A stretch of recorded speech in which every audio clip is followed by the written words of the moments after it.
सुभाष चंद्र बोस, एक क्रांतिकारी नेता की वीर गाथा। परिचय। भारत के स्वतंत्रता संग्राम में एक प्रतिष्ठित व्यक्ति नेताजी सुभाष चंद्र बोस एक दूरदर्शी नेता, एक निडर क्रांतिकारी और स्वतंत्रता के अथक समर्थक थे। उनके जीवन को अटूट दृढ़ संकल्प, साहसी कार्यों और ब्रिटिश औपनिवेशिक शासन से भारत की मुक्ति के लिए दृढ़ प्रतिबद्धता द्वारा चिह्नित किया गया था। यह व्यापक विवरण नेताजी के जीवन की जटिलताओं, उनके प्रारंभिक वर्षों, राजनीतिक प्रयासों, द्वितीय विश्व युद्ध के दौरान नेतृत्व और राष्ट्र पर उनकी विरासत के स्थायी प्रभाव की जांच करता है। प्रारंभिक जीवन और शिक्षा। 23 जनवरी 1897 को कटक, उड़ीसा में जन्मे सुभाष चंद्र बोस का पालन पोषण एक ऐसे परिवार में हुआ था जो शिक्षा को महत्व देता था और देशभक्ति के आदर्शों में गहराई से निहित था। उनके पिता जानकीनाथ बोस एक प्रमुख वकील और भारतीय अधिकारों के वकील थे, जबकि उनकी मां प्रभावती देवी अपनी परोपकारी गतिविधियों के लिए जानी थी।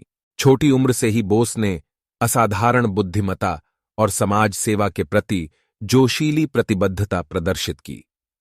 स्वामी विवेकानंद की शिक्षाओं से उनके शुरुआती संपर्क ने उनके विश्व दृष्टिकोण को आकार दिया, जिसमें राष्ट्र के प्रति निस्वार्थ सेवा के महत्व पर जोर दिया गया। बोस की शैक्षणिक यात्रा उन्हें कलकत्ता के प्रेसिडेंसी कॉलेज में ले गई, जहां उन्होंने न केवल एक प्रतिभाशाली छात्र के रूप में बल्कि एक उत्साही राष्ट्रवादी के रूप में भी अपनी पहचान बनाई। उच्च शिक्षा के लिए बोस की खोज उन्हें इंग्लैंड के कैम्ब्रिज विश्वविद्यालय तक ले गई। शैक्षणिक माहौल के बावजूद उनका दिल भारत के स्वतंत्रता संग्राम से मजबूती से जुड़ा रहा। उन्होंने खुद को भारतीय राष्ट्रवादी नेताओं के लेखन में डुबो दिया, स्वतंत्र और एकजुट भारत के लिए उनके दृष्टिकोण को आत्मसात कर लिया। प्रारंभिक राजनीतिक भागीदारी। 1921 में भारत लौटने पर बोस ने भारतीय राष्ट्रीय कांग्रेस में शामिल होकर खुद को राजनीतिक क्षेत्र में फेंक दिया। उनके गतिशील व्यक्तित्व और स्वतंत्रता के प्रति अटूट प्रतिबद्धता ने उन्हें जल्द ही राष्ट्रीय आंदोलन में सबसे आगे ला दिया। उनका मानना था कि अकेले निष्क्रिय प्रतिरोध से ब्रिटिश अधीनता की जंजीरें नहीं टूटेंगी। कांग्रेस नेतृत्व के साथ उनकी असहमति के कारण 1939 में उन्हें भारतीय राष्ट्रीय कांग्रेस के अध्यक्ष पद से इस्तीफा देना पड़ा, जो उनकी राजनीतिक यात्रा में एक महत्वपूर्ण मोड़ था। महान पलायन और अंतर्राष्ट्रीय प्रयास। 1939 में द्वितीय विश्व युद्ध के फैलने के साथ बोस को भारत के पक्ष में वैश्विक उथल पुथल का लाभ उठाने का एक अनूठा अवसर मिला। उनका मानना था कि युद्ध ब्रिटिश साम्राज्य को कमजोर कर सकता है, जिससे भारत की मुक्ति का रास्ता खुल जाएगा। कांग्रेस की सीमित प्रगति से निराश होकर उन्होंने अपने उद्देश्य के लिए बाहरी समर्थन मांगा। 1941 में बोस कलकत्ता में नजरबंदी से भागने का साहस करते हुए एक खतरनाक यात्रा पर निकले, जो उन्हें महाद्वीपों के पार ले जाएगी। उनकी साहसी भावना और दृढ़ संकल्प उन्हें नाजी जर्मनी तक ले गए, जहां उन्होंने जर्मन अधिकारियों के साथ संपर्क स्थापित किया। उनका उद्देश्य ब्रिटिश शासन से भारत की मुक्ति के लिए सहायता प्राप्त करना था। बर्लिन में उन्होंने फ्री इंडिया सेंटर और आजाद हिंद रेडियो की स्थापना की। दोनों का उद्देश्य भारत के स्वतंत्रता संग्राम के लिए अंतर्राष्ट्रीय समर्थन जुटाना था। भारत के लिए समर्थन हासिल करने के बोस के अथक प्रयासों ने उन्हें विभिन्न नेताओं और सरकारों के संपर्क में ला दिया, जिनमें से प्रत्येक के अपने रणनीतिक हित थे। भारतीय राष्ट्रीय सेना INA का गठन। सैन्य सहायता के लिए बोस की खोज अंततः उन्हें इंपीरियल जापान तक ले गई, जहां उनकी दृष्टि जापानी नेताओं के साथ प्रतिध्वनित हुई। जापानियों के साथ सहयोग करते हुए उन्होंने 1942 में भारतीय राष्ट्रीय सेना INA की स्थापना की। INA में मुख्य रूप से भारतीय युद्ध कैदी और दक्षिण पूर्व एशिया में रहने वाले प्रवासी शामिल थे। INA का गठन भारत की स्वतंत्रता की लड़ाई में एक महत्वपूर्ण क्षण था। बोस के नेतृत्व ने अनगिनत भारतीयों को इस उद्देश्य में शामिल होने के लिए प्रेरित किया। उन्होंने INA को एक ऐसी ताकत के रूप में देखा जो सीधे ब्रिटिश प्रभुत्व को चुनौती दे सकती थी।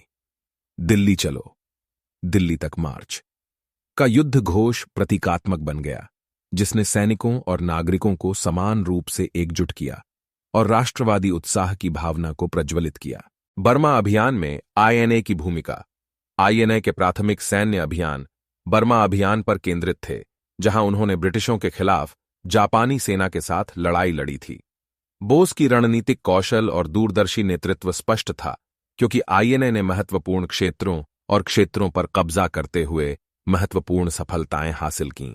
आईएनए के सैनिकों ने युद्ध के प्रति कठोर और भारत की मुक्ति के प्रति अपनी प्रतिबद्धता से प्रेरित होकर असाधारण साहस और लचीलेपन का प्रदर्शन किया। प्रारंभिक जीत के बावजूद आईएनए को कठिन चुनौतियों का सामना करना पड़ा, जिसमें कठिन इलाके, सैन्य बाधाएं और ब्रिटिश सेना की बेहतर ताकत शामिल थी। जैसे ही युद्ध का रुख धुरी राष्ट्रों के खिलाफ हो गया, आईएनए को बढ़ती कठिनाइयों का सामना करना पड़ा। विरासत और रहस्यमय ढंग से गायब होना। दुखद बात यह है कि जैसे ही आईएनए को असफलताओं का सामना करना पड़ा, नेताजी सुभाष चंद्र बोस के जीवन में एक दुखद मोड़ आ गया। 18 अगस्त 1945 को बोस का विमान मित्सुबिशी की 21 ताइवान, तब जापानी कब्जे में दुर्घटनाग्रस्त हो गया। उन्हें गंभीर चोटें लगीं और कुछ ही देर बाद उन्होंने दम तोड़ दिया। उनकी मृत्यु के आसपास की परिस्थितियां बहस और कई षड्यंत्र सिद्धांतों का विषय बनी हुई हैं।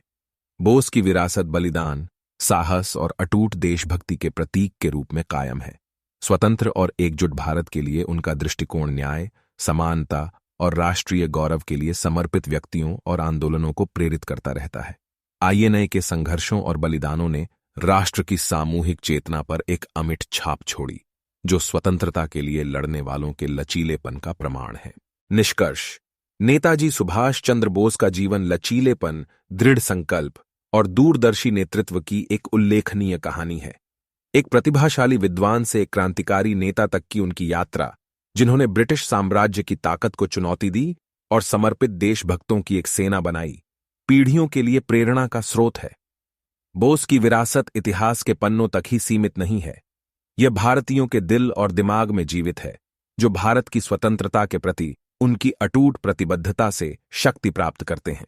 जैसे जैसे राष्ट्र विकास और समृद्धि के पथ पर आगे बढ़ रहा है, नेताजी सुभाष चंद्र बोस के आदर्श और बलिदान एक मार्गदर्शक प्रकाश के रूप में काम करते हैं, जो सभी को याद दिलाते हैं कि न्याय, स्वतंत्रता और एकता की खोज हर बलिदान के लायक है।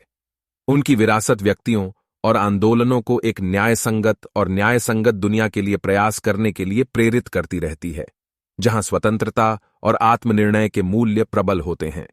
भारतीय लोगों की अदम्य भावना में नेताजी का अटूट विश्वास आशा की किरण बना हुआ है, जो सभी को उन सिद्धांतों द्वारा निर्देशित होकर एक उज्ज्वल भविष्य की दिशा में काम करने के लिए प्रोत्साहित करता है, जिनका उन्होंने अपने असाधारण जीवन भर समर्थन किया।